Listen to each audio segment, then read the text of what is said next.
This is the Crosman 2240. I've got all my tools out there. I'm gonna strip it down and do the modifications on the valve and on the hammer spring. I'll show you in stages, bits and pieces of. Well, everything's stripped, and that is the hammer spring. I'll show you what I'm going to be doing with it. Inside there you put either a small ball bearing or a type of screw head just to raise the spring a little bit and give it a bit more tension. Yeah. It slots into there, you could put something into there as well. And this is the valve where the CO2 goes into there when you drop it down the chamber. And as you can see, it's got a seam there. I'm going to split that open, well, not split it, unscrew it. And before I unscrew it, I'll be taping it up just so I don't scratch it or mark it or anything. I've got pliers and stuff there what I'm going to be using, more grip type things. And once I've got it in part, I'll get back to this. This is the valve in half. I've just unscrewed it, and it's got a lot of coils on there. Just let the camera focus. I'm going to cut about 3 or 4 of them off, if it will focus. I'll zoom back out, and that's all it is.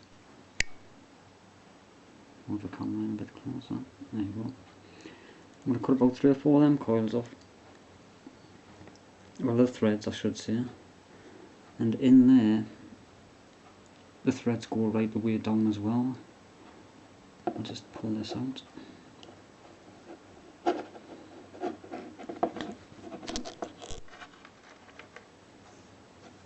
Threads go right down.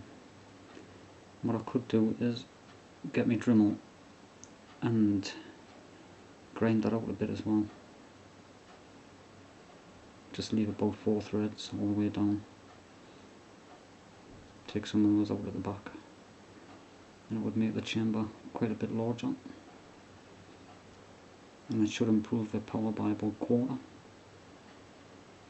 If I'm lucky, it might be 1/3. So that's quite a lot I'll be taking out.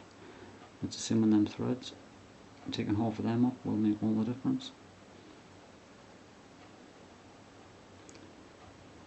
Right, so I'll get back to you when I've cut it off and put it back. So that's what I've taken off. There's about 3 threads there, but there was 4 when I started. It's just that you've got the thickness of the hacksaw blade to take into consideration as well. You've got to leave a few threads on there just to make sure it's going to tighten down properly without busting, because it is only brass. And I filed it down a bit, smoothed it off. I will rinse it with a bit of oil just to make sure it's going to be clean. There's no bits of filings or nothing in there. And the next thing I'm going to do, take my Dremel into there, get some of them threads out the back. Because there's not a lot of room in here by the time you get all this in here as well. There's just a very small amount of room for the gas, like for the CO2 to go in there. Nothing at all. So the more room you can get in there, the better. It's always a good idea to do these mods, and it will improve the gun by about 1/4, I'm hoping. I done on my rat catcher last year. The rat catcher, that's a 2450B, and it did make a lot of difference. Instead of getting about 30 odd shots of the pellets to the little canister of CO2, I was getting 24 instead of 34, so it improved it by about 1/3. I'm hoping it does the same on this one. Well, I'm getting all the modifications done. I showed you before, I cut that amount of the coil, the threads off, and I've had my Dremel into there. Might be a bit hard to see, but I have taken quite a few of the threads, the bottom threads out. Didn't want to go too far because I didn't want to damage any of those top threads where it's got to be screwed together. there was quite a lot of, and I've given it a good blasting out on some WD-40, some oil, rinsed it all out, cleaned it out properly to make sure there's no filings or nothing left in.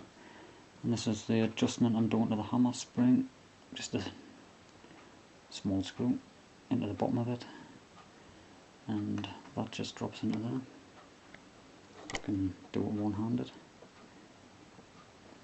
and that just goes in, strengthens up the hammer spring. And that makes all the difference. Them mods. Right, so I'll put it back together and I'll test it. I'll put the whole thing back together.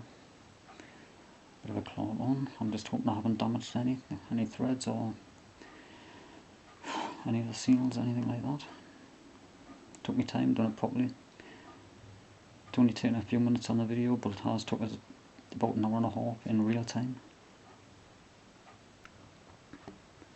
Right, I've put it all back together, and I'm just hoping it's going to be as powerful as what I'm thinking it's going to be. That pellet hole there is the one I'd done before I've done the modifications on it, and the pellet has went in a good few millimetres, maybe a centimetre.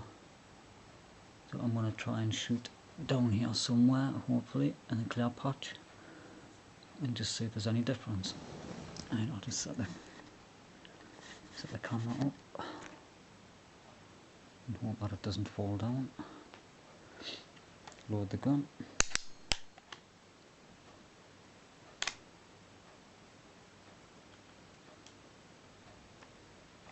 I'm using the same pellets as what I used last time.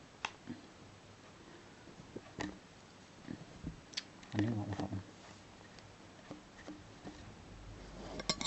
Right, I'll just stand that lid there. Just to pop the camera up. Right, so I'll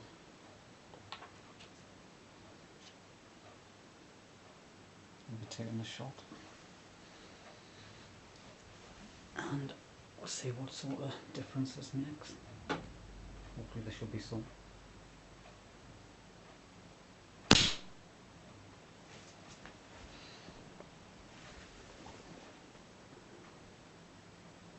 Hit it right in the bottom there.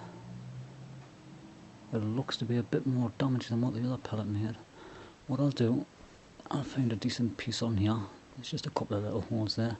I'll put another one in, just to see if I can hit it more central this time.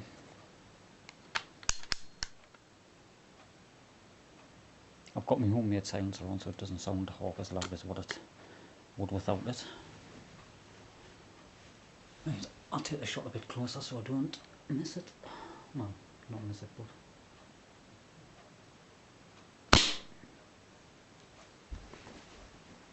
it's definitely doing a lot more damage to the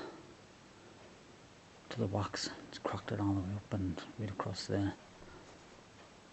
And that's the original, like before I'd done the modifications, you can see the difference. It squashed the pellet inside.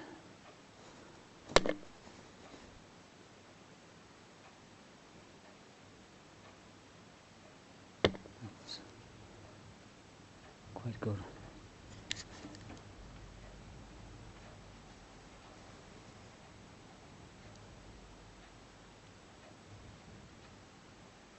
You can see the damage on the wax compared to the small little bit of damage there.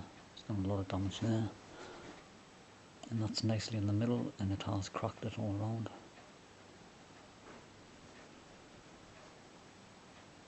Yeah, so it's definitely made it a bit more powerful. I'm pleased with them results.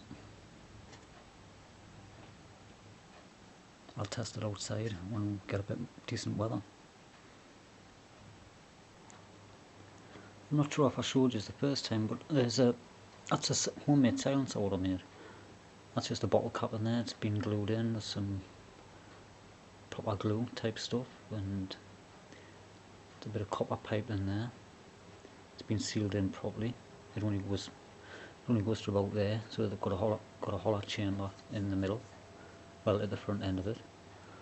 But it does work really well. It costs nothing to make, just stuff what I already had. That's just PVC pipe, and Lucozade bottle pop on the top. bit of copper pipe with something holding it like around it. Would what is it? It's the type of putty stuff what you mix together and you just glue it in, get it nice and central, measure it. That's all I've done. Got it nice and level, and it does work. Right, so what I'm going to do is take a shot with and without it, just so you can actually hear the difference.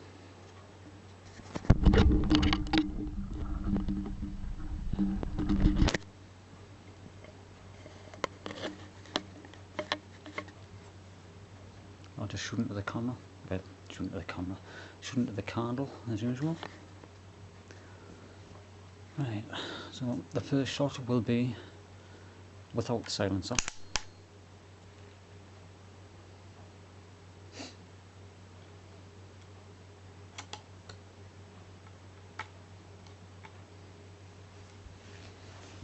Now it will be quite loud.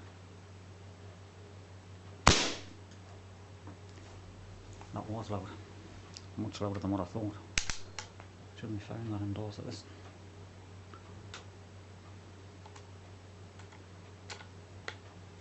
Right, and this next shot is with the silencer.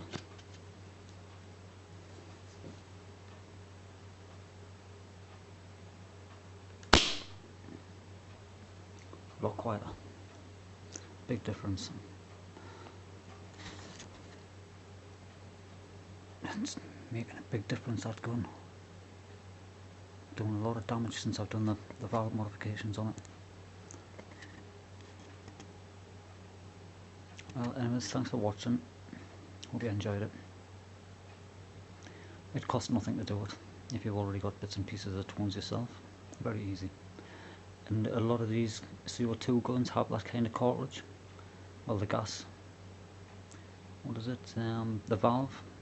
Even the pump guns have the valve, so you can do that modification on them as well. You've just got to be very careful of what you're doing. Thanks again for watching.